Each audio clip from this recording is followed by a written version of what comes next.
Assalamualaikum warahmatullahi wabarakatuh, sahabat Islam semuanya. Isfahan merupakan salah satu kota terbesar di Iran. Secara geografis terletak di dataran Zayandeh Rud yang subur di kaki pegunungan Zagros. Isfahan merupakan kota yang sejuk karena terletak pada ketinggian 1590 meter di atas permukaan laut. Dahulu, Isfahan pernah menjadi salah satu kota terbesar di dunia. Kota ini berkembang antara tahun 1050 hingga tahun 1722 Masehi, khususnya di bawah dinasti Safawiyah pada abad ke-16, ketika kota ini dijadikan ibu kota Persia. Saat ini Isfahan merupakan destinasi wisata paling populer di Iran. Kota ini menjadi populer di kalangan umat Islam karena ada hadis sahih tentangnya. Anas bin Malik radhiyallahu anhu mengatakan bahwa Rasulullah SAW berkata, Dajjal akan diikuti oleh 70.000 Yahudi dari Isfahan mengenakan selendang Persia. Hadis riwayat Muslim. Kota Isfahan ini merupakan tempat pertama kali di mana kaum Yahudi berkumpul setelah serangan Raja Nebukadnezar dari Babilonia terhadap kerajaan Yuda di Yerusalem. Mereka ditampung oleh Raja Persia saat itu Cyrus II dan diizinkan menetap di Persia kala itu. Kemudian Yahudi Isfahan ini menyebar ke seluruh wilayah Iran dan kemudian masuk ke dalam berbagai sektor sosial dan politik, mulai masa dinasti Achaemenid, Parthian, dinasti Sasania, dinasti Safawiyah, dinasti Qajar, dinasti Pahlavi, dan Republik Modern Iran. Apa ciri khas Yahudi Isfahan ini? Tidak seperti Yahudi lain, seperti Yahudi Sephardi di Andalus atau Spanyol, Yahudi Ashkenazi di Eropa, atau Yahudi Mizrahi di Afrika dan Timur Tengah. Yahudi di Isfahan memiliki ciri khas, yaitu selalu mengenakan selendang Persia yang disebut Tayalisa. Namun yang dimaksud selendang di sini menurut Kitabul Fitan wa Asratus Ta'ah bukanlah selendang ini, melainkan pakaian tidak berjahit. Dajjal akan diikuti oleh orang-orang Yahudi Isfahan sebanyak 70.000 orang yang mengenakan jubah tiada berjahit. Hadis riwayat Muslim. Pertanyaan berikutnya, apa hubungan Yahudi Isfahan dengan Dajjal? Dajjal akan keluar dari muka bumi ini di bagian timur yang bernama Khurasan. Hadis riwayat Tirmizi. Letak geografis Khurasan sangat strategis dan banyak diincar para penguasa dari zaman ke zaman.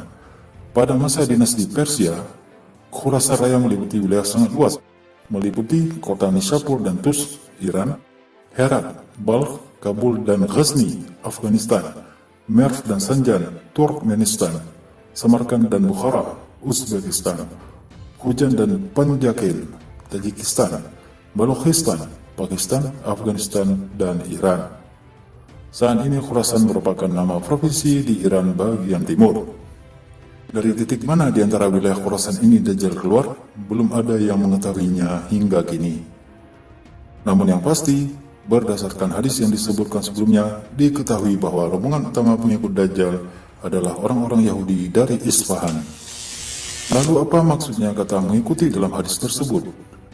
Sebagian ulama menafsirkan bahwa kata mengikuti ini bermakna menanti sembari membuat persiapan untuk kedatangan Dajjal. Jadi sebenarnya dapat kita artikan bahwa mereka lah bagian dari event organizer penyambutan Dajjal alias si mata satu.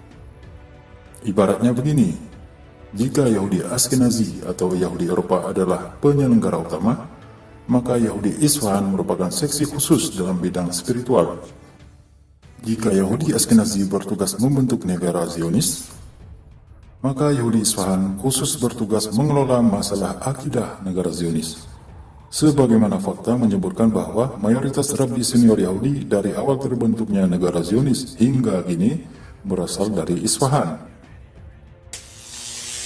Lalu bagaimana kisahnya Yahudi Isfahan ini bisa sampai ke Israel? Pada era dinasti Pahlavi, hubungan antara orang-orang Iran dengan Yahudi Iran mencapai puncak keharmonisan. Namun, pecahnya perang Arab-Israel pada tahun 1948 yang berakhir dengan terbentuknya negara Israel telah mendorong masyarakat Yahudi Iran untuk berbondong-bondong pindah ke Israel. Muhammad Reza Pahlavi sebagai Syah atau Raja Iran saat itu memfasilitasi dengan baik penduduk Yahudi Iran yang ingin pindah ke Israel.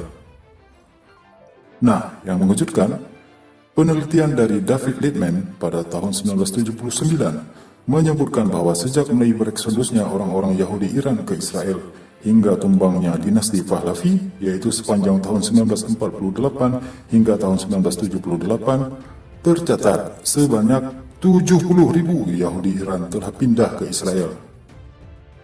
Sekedar mengingatkan lagi, seluruh Yahudi yang berada di wilayah manapun di Iran, moyangnya berasal dari Isfahan. Ingat kata kunci, 70.000 dan Yahudi Isfahan.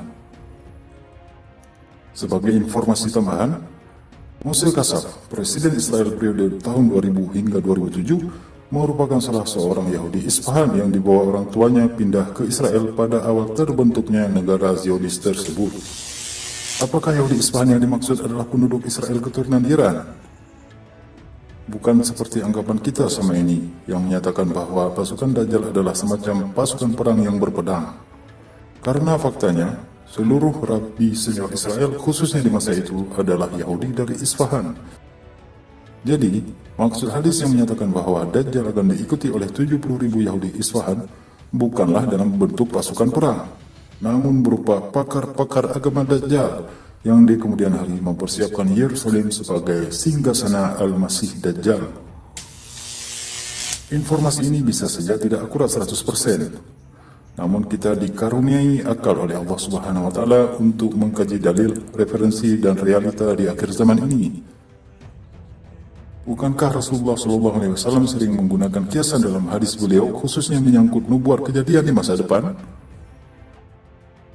Kami pun sangat penasaran dan berharap informasi ini dapat dikaji oleh para asatis yang fokus pada masalah eskatologi Islam, seperti Ustadz Zulkifli Muhammad Ali, dan khususnya oleh Ustadz Auni Muhammad dari Malaysia. Kebenaran hanya milik Allah Subhanahu wa Ta'ala, kesalahan murni dari kami. Wallahu a'lam bishawab.